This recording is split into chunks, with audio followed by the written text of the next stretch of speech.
Subtle skills, big results. Welcome to the Ninja Selling Podcast. Welcome back to the Ninja Selling Podcast. Matt and Garrett are here again. We are happy to be with you today. We are bringing the best of our best energy today. And it's a wonderful day. I'll just say that. Matt informed me that it is the first day of Hanukkah. Although I am not somebody who celebrates Hanukkah, I just want to say to all of you Hanukkah celebrating people out there, have at it. Enjoy this time. Celebrate with your family and your loved ones. And other than that, we're going to jump right into this awesome podcast that we have today because Matt and I were talking before, we should probably do the intro the way we should do it. Check us out on Facebook, the Ninja Selling Podcast on Facebook. Search us. We have a great group. It's amazing. Probably 11,000 million people in there now. It's awesome. Go check it out. Thank you, Matt. So jumping right into the podcast today, we have a word that all of you who've been listening to us for a long time, we've been doing this now we are literally coming up on 4 years. 4 years. There's an episode we did a while back where we said, there's a word that's showing up that we really just can't stand. And the word is realistic.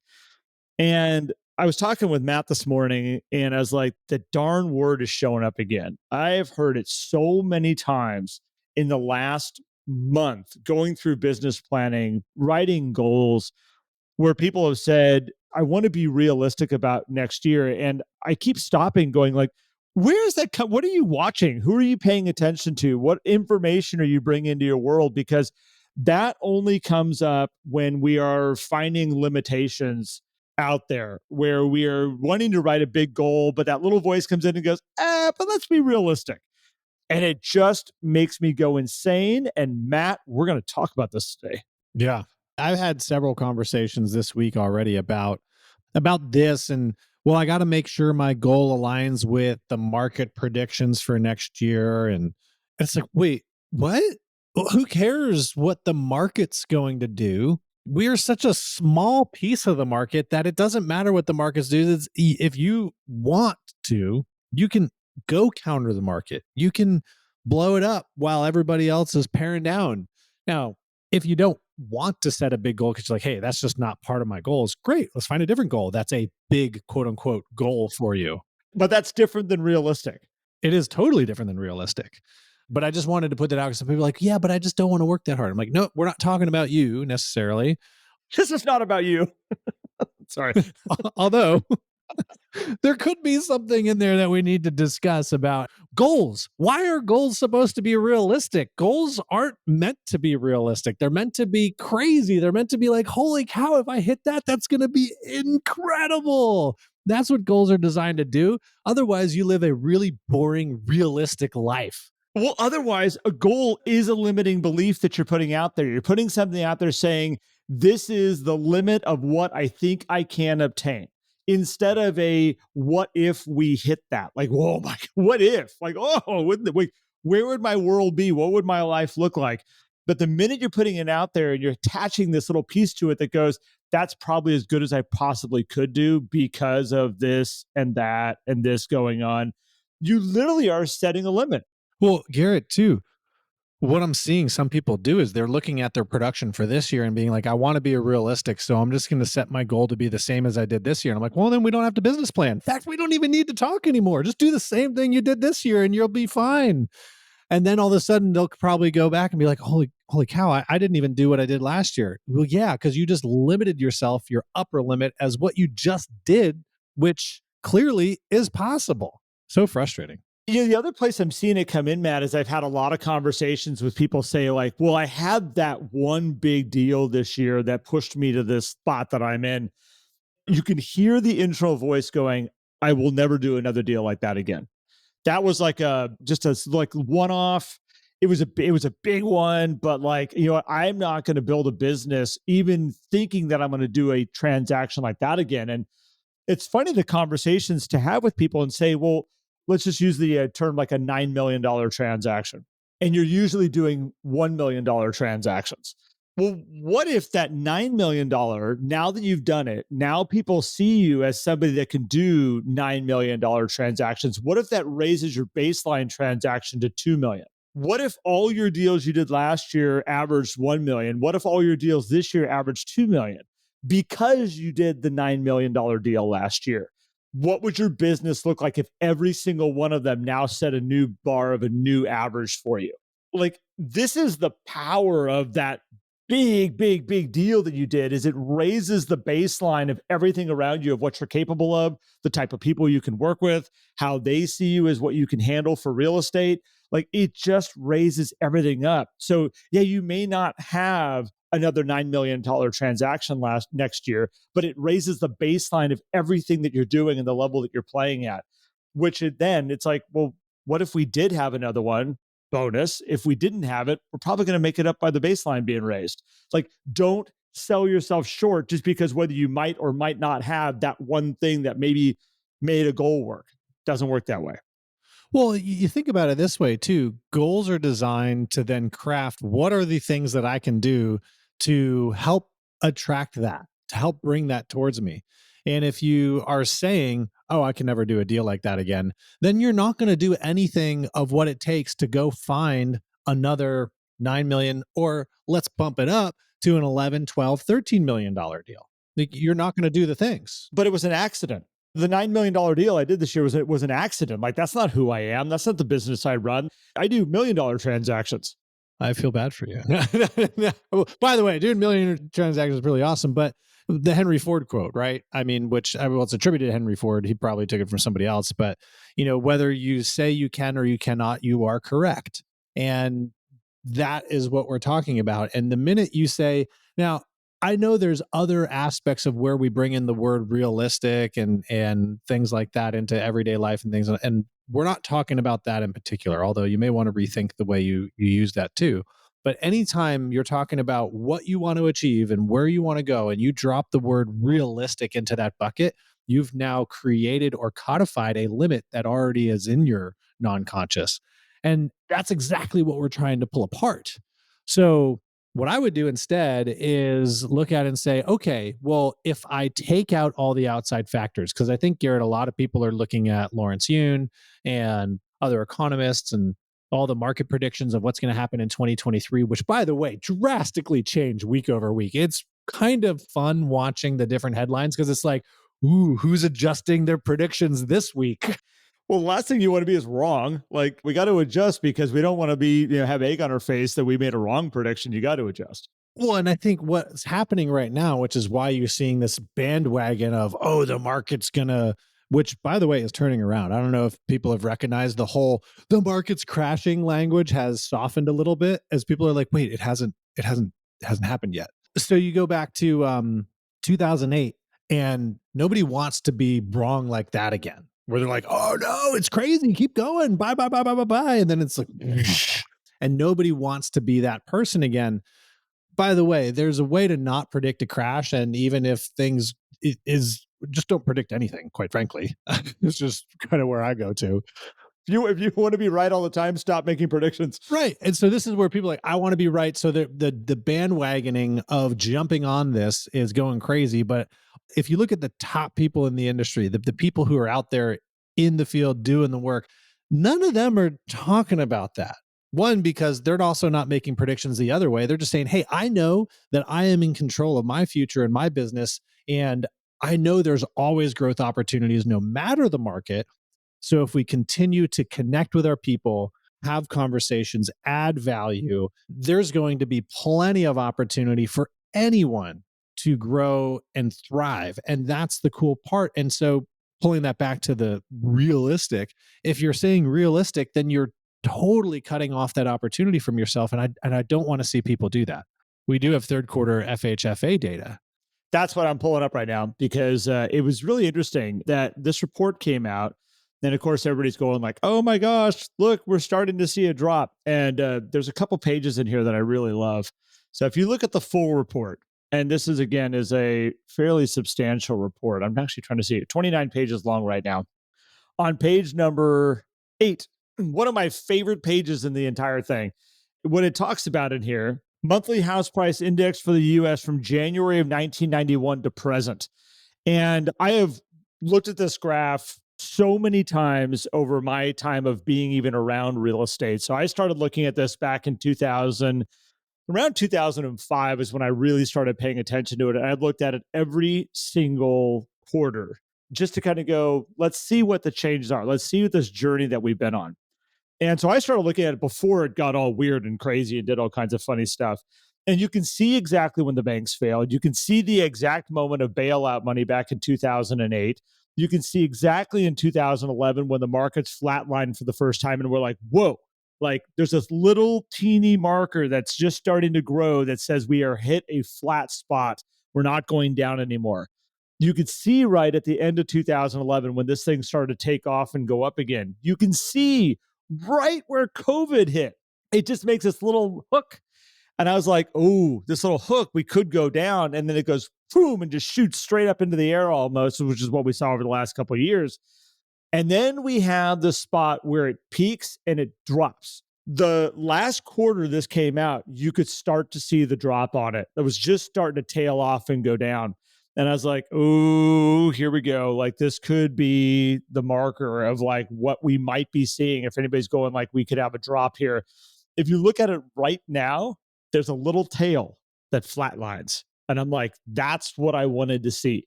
That shows me that, yes, we did have a little bit of a correction here. Whatever changed, whatever was the input that made it go, hey, we're going to stop this crazy appreciation. We're going to put it on hold for a second and drop, be it inflation, be it interest rates, whatever it might be that made the market go, whoa, put the brakes on for a second.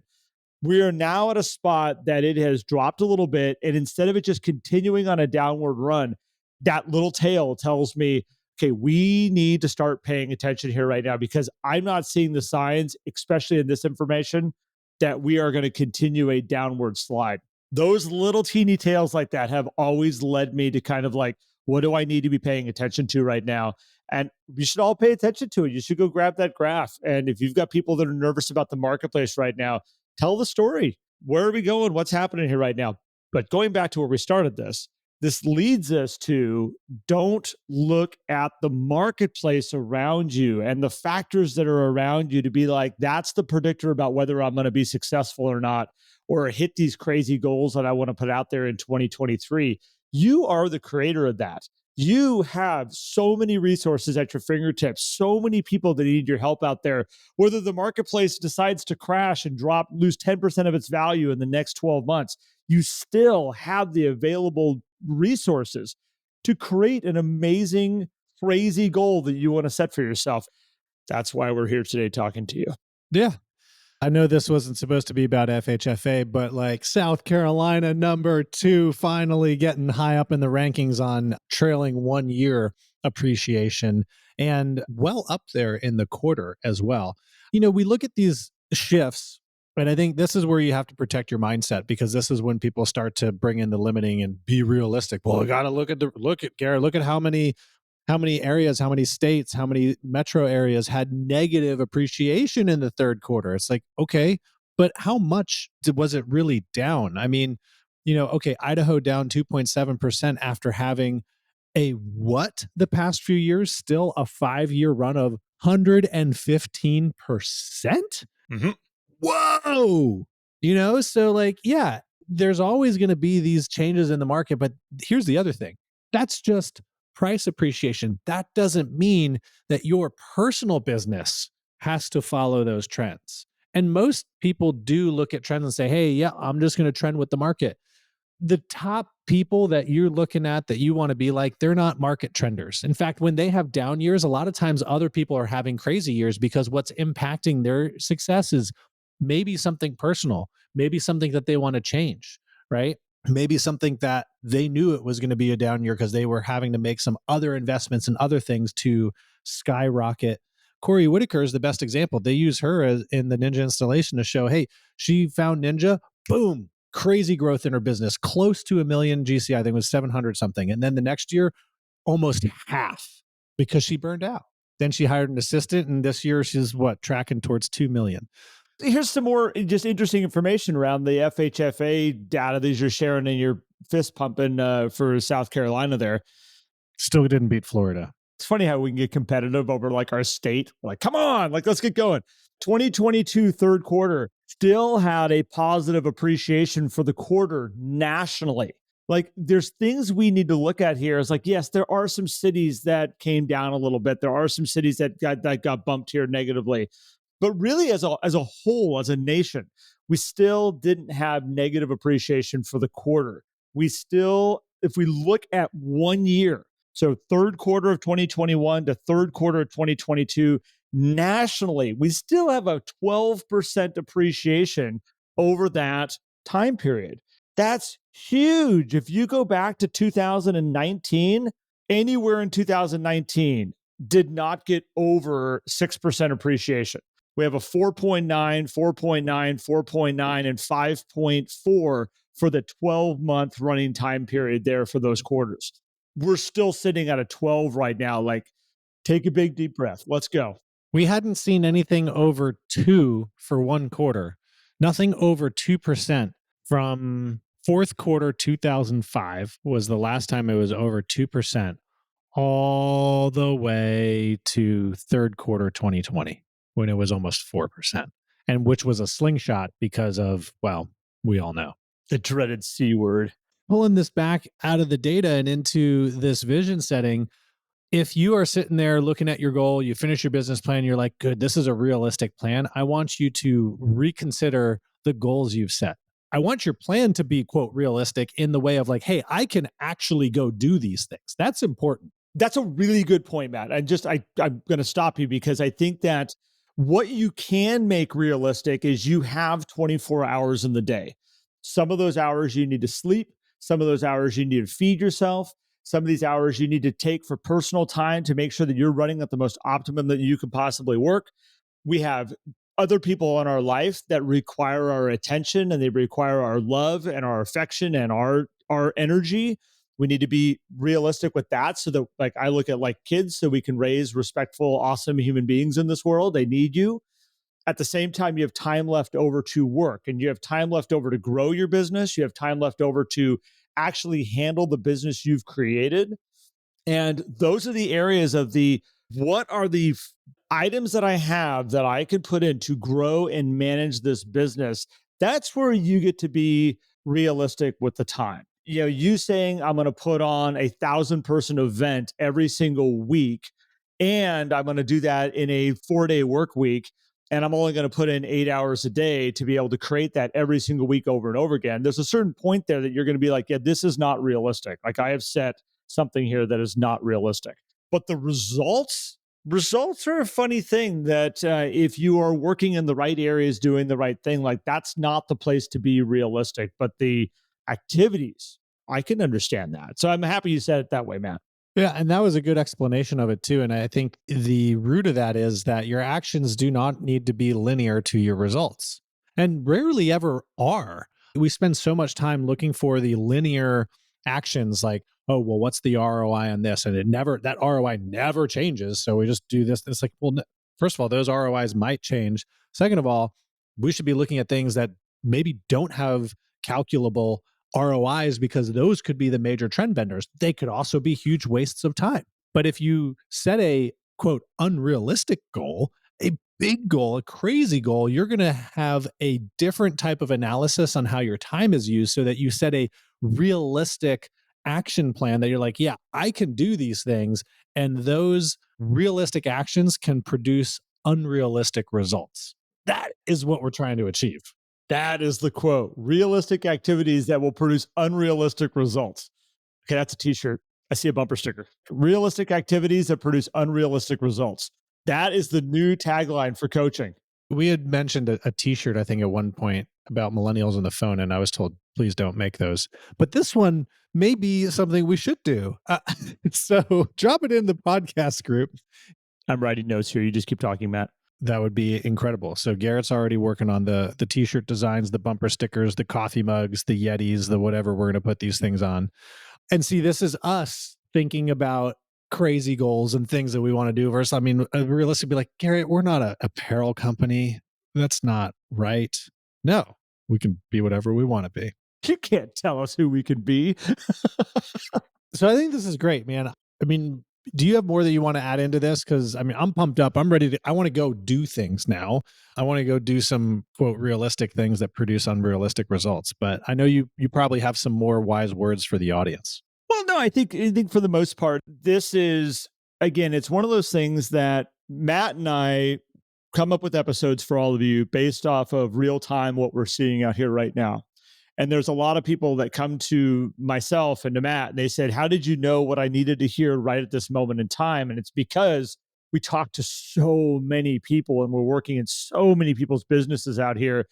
And as much as you all think you're special, unique, and different, and this is like my own little thing that nobody else is experiencing the same thing that I am, no, we're all in this together. We are all a collective resource of knowledge and information. And because of the news and our offices and our friends, we all collectively throw our ideas into the pot of what we think reality is, what we think is possible.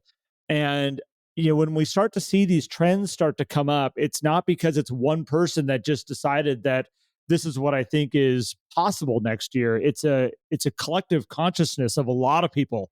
And that's why these things that we're sharing with you, you're probably going like, wow, I was doing that as I was making my business plan. I was looking at next year. And that's the thing I just want people to be aware of is that there's a lot of people out here that are using the realistic word. Matt and I do have a hard time with it when we hear it because usually it's based off false information that's appearing to be real in our world because of a collective consciousness on it. I don't really have a whole lot more to add other than I'm kind of fired up right now and I'm ready to go create some shirts.